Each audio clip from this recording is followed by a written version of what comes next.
ദൈവത്തിൻ്റെ വലിയ നാമം വാഴ്ത്തപ്പെടുമാറാകട്ടെ.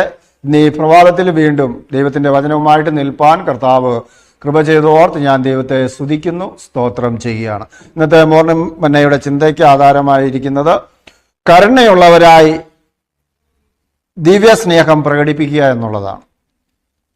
സങ്കീർത്തനം 103:17-18 വാക്യം. യഹോവയുടെ ദയോ എന്നും എന്നേക്കും അവൻ്റെ ഭക്തന്മാർക്കും അവൻ്റെ നീതി മക്കളുടെ മക്കൾക്കും ഉണ്ടാകും. അവൻ്റെ നിയമത്തെ പ്രമാണിക്കുന്നവർക്കും അവൻ്റെ കൽപ്പനകളെ ഓർത്ത് ആചരിക്കുന്നവർക്കും തന്നെ. കരുണയുള്ളവരായി ദൈവത്തിൻ്റെ ദിവ്യമായ സ്നേഹത്തെ പ്രകടമാക്കുക എന്നുള്ള ചിന്താ വിഷയത്തെ ആധാരമാക്കിയാണ് നാം ചിന്തിക്കുന്നത്.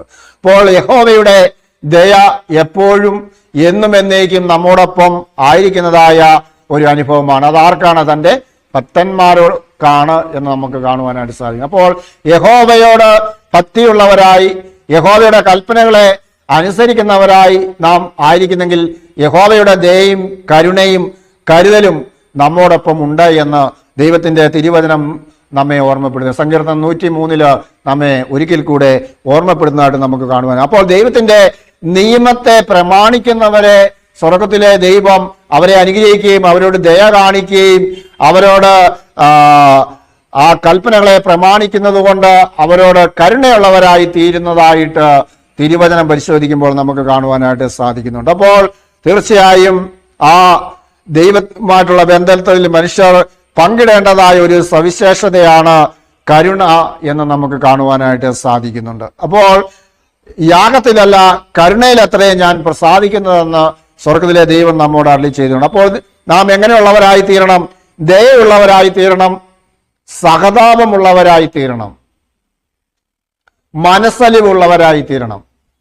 നാം സമൂഹത്തിലേക്ക് നാം നോക്കുമ്പോൾ അനേകര് അവരുടേതായ ജീവിതത്തിൽ വളരെ പ്രയാസങ്ങളിലും പ്രതിസന്ധികളിലും ആയിരിക്കുമ്പോൾ അനേകർ അവരെ കൈപിടിച്ചുയർത്തുവാൻ തക്കവണ്ണം അവരുടേതായ സാഹചര്യങ്ങളെ മനസ്സിലാക്കിയിട്ട് അവർക്ക് സഹതാപം അവരോട് തോന്നുന്നതായിട്ടും അവരെ സഹായിക്കുന്നതായിട്ടും നമുക്ക് കാണുവാൻ സാധിക്കുന്നുണ്ട്.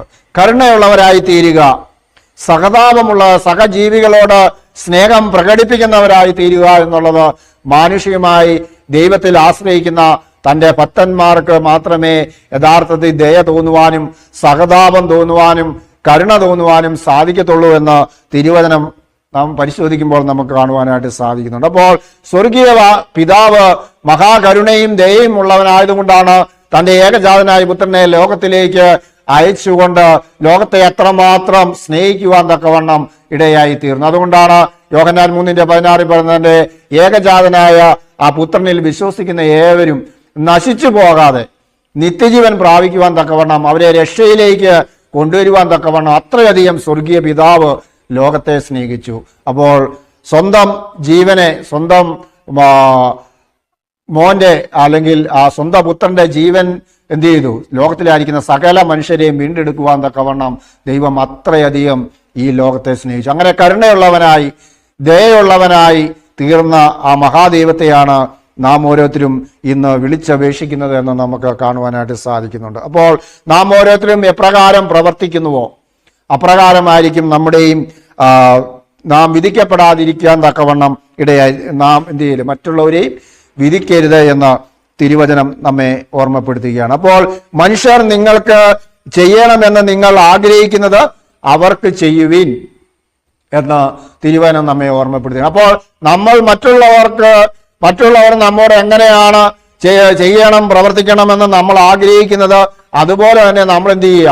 തിരിച്ച് അങ്ങോട്ട് ചെയ്യുക എന്നുള്ളതാണ് ദൈവത്തിൻ്റെ തിരുവചനം നമ്മെ ഓർമ്മപ്പെടുത്തുക. അപ്പോൾ പിതാവിൻ്റെ ആ വലിയ സ്നേഹം അനുഭവിക്കുന്നവരായി, കരുതൽ അനുഭവിക്കുന്നവരായി, കരുണ അനുഭവിക്കുന്നവരായി, ദൈവത്തിൻ്റെ സ്നേഹം അനുഭവിക്കുന്നവരായി ഇന്ന് പ്രഭാതത്തിൽ നമ്മൾ ഓരോരുത്തരും ആയിത്തീരുന്നെങ്കിൽ നാം ആ കരുണയിൽ, ദൈവത്തിൻ്റെ കരുണയിൽ ആശ്രയിച്ചുകൊണ്ട്, ദൈവത്തിൻ്റെ ദിവ്യമായ സ്നേഹത്തിൽ ആശ്രയിച്ചുകൊണ്ട് നാം ഓരോരുത്തരും ദൈവത്തിൻ്റെ സന്നിധിയിൽ പ്രിയമുള്ളവരെ ആയിത്തീരുന്നെങ്കിൽ നിശ്ചയമായും മറ്റുള്ളവരുടേതായ പ്രയാസങ്ങളിൽ മറ്റുള്ളവർ രോഗികളായിരിക്കുമ്പോൾ അവരുടെ ഭവനത്തിൽ സന്ദർശിക്കുകയും അവരോടൊപ്പം സമയം ചെലവഴിച്ച് അവർക്ക് വേണ്ടി പ്രാർത്ഥിച്ച് അവർക്ക് വേണ്ടുന്ന എന്ത് സഹായമാണോ അവർക്ക് ആവശ്യമായിരിക്കുന്നത് അതൊക്കെയും നൽകി കൊടുക്കുന്നതായ ഒരു നല്ല അനുഭവമാണ് സ്വർഗീയ പിതാവ് തന്റെ ഭക്തന്മാരിലൂടെ നമ്മളിലൂടെ യേശുക്രിസ്തുവിനെ അവര് അറിയുവാൻ തക്കവണ്ണം ഇടയായി തീരും.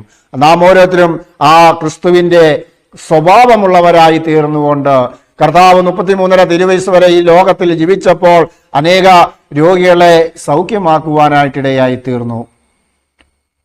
മരിച്ചവരെ ഉയർത്തെഴുന്നേൽപ്പിച്ചു. കർത്താവിന്റെ നിഴലെങ്കിലും അടിച്ചാൽ തീർച്ചയായും രോഗികൾ സൗഖ്യമാകുമായിരുന്നു. അപ്പോൾ അനേകരെ മറ്റുള്ളവർ കർത്താവായ യേശുക്രിസ്തുവിന്റെ അടുക്കിലേക്ക് കൊണ്ടുവന്നുകൊണ്ട് അവർ ആ വിശ്വാസം നിമിത്തം കർത്താവ് പക്ഷവാതക്കാരനെ സൗഖ്യമാക്കുന്നതായിട്ട് നമുക്ക് കാണുവാനായിട്ട് സാധിക്കുന്നുണ്ട്. അപ്പോൾ നിശ്ചയമായും യേശുവിന്റെ അടുത്തേക്ക് വന്നവരാരും നിരാശപ്പെട്ടു പോകുവാൻ സ്വർഗത്തിലെ ദൈവം സമ്മതിക്കും. അവന്റെ ആവശ്യം എന്താണോ, നമ്മുടെ ആവശ്യങ്ങളെയൊക്കെയും സ്തോത്രത്തോടെ ദൈവത്തിന്റെ സന്നിധിയിൽ നാം സമർപ്പിച്ചു കഴിയുമ്പോൾ നിശ്ചയമായും സ്വർഗത്തിലെ ദൈവം നമ്മെ അനുഗ്രഹിക്കുന്നു, ആ പ്രതിസന്ധികളിൽ നിന്ന് വിടുവിക്കുന്നു, നമ്മെ അനുഗ്രഹിക്കുന്നു. ആത്മീയവും ഭൗതികവുമായി സ്വർഗം നമ്മെ വഴി നടത്തുന്നു.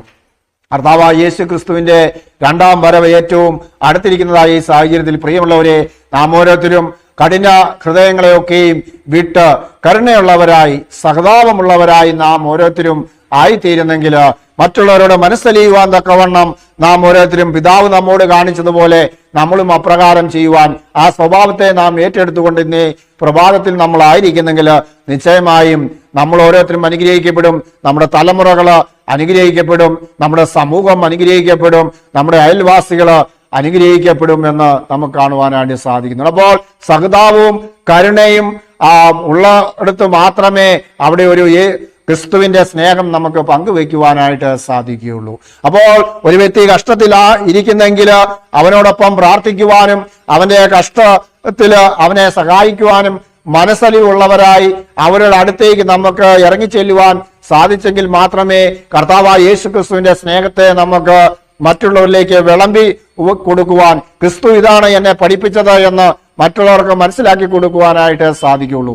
അങ്ങനെ നാം മുഖാന്തരം ക്രിസ്തുവിന്റെ സ്വഭാവത്തെ, ക്രിസ്തുവിനെ ലോകം അറിയുവാൻ തക്കവണ്ണം ഇടയായി. അങ്ങനെ ലോകത്തുള്ള സകല മനുഷ്യരും ഇവർ യഥാർത്ഥമായി ക്രിസ്തുവിന്റെ ശിഷ്യന്മാരെന്ന് ലോകം അറിയുവാൻ ഇടയായി തീരുമെന്ന് തിരുവചനം പറഞ്ഞതുപോലെ നമ്മൾ ഓരോരുത്തരും അവൻ യഥാർത്ഥമായ ഒരു ക്രിസ്ത്യാനിയാണ് എന്ന് മറ്റുള്ളവർ പറയുവാൻ ഇട തോന്നത്തക്ക വിധം നമ്മുടെ പ്രവർത്തനം കരുണയോടും സ്നേഹത്തോടും വാത്സല്യത്തോടും മറ്റുള്ളവരെ കരുതുന്നവരായി തീരുന്നെങ്കിൽ ആ കരുണയോടുകൂടെയുള്ള ആ ക്രിസ്തുവിന്റെ ദിവ്യമായ സ്നേഹം നാം മനസ്സിലാക്കി നമുക്ക് ഒരുമിച്ച് പ്രാർത്ഥിച്ച് മുന്നേറുന്നെങ്കിൽ നിശ്ചയമായും ലോകം മുഴുവൻ സുവിശേഷം അറിയുവാൻ, ദൈവത്തിന്റെ സ്നേഹം മനസ്സിലാക്കുവാനായിട്ട് സാധിക്കുമെന്ന് നമുക്ക് കാണുവാനായിട്ട് സാധിക്കുന്നു. അതുകൊണ്ട് ഈ പ്രഭാതത്തിൽ നമ്മെ കേൾപ്പിച്ചതായ തിരുവചനമനുസരിച്ച് നാം മനസ്സലിവും കരുണയുള്ളവരുമായി തീർന്നുകൊണ്ട് സ്വർഗത്തിലെ ദൈവം ഈ തിരുവചന ഭാഗത്താൽ ഇന്ന് നമ്മെ അനുഗ്രഹിക്കുമാറാകട്ടെ.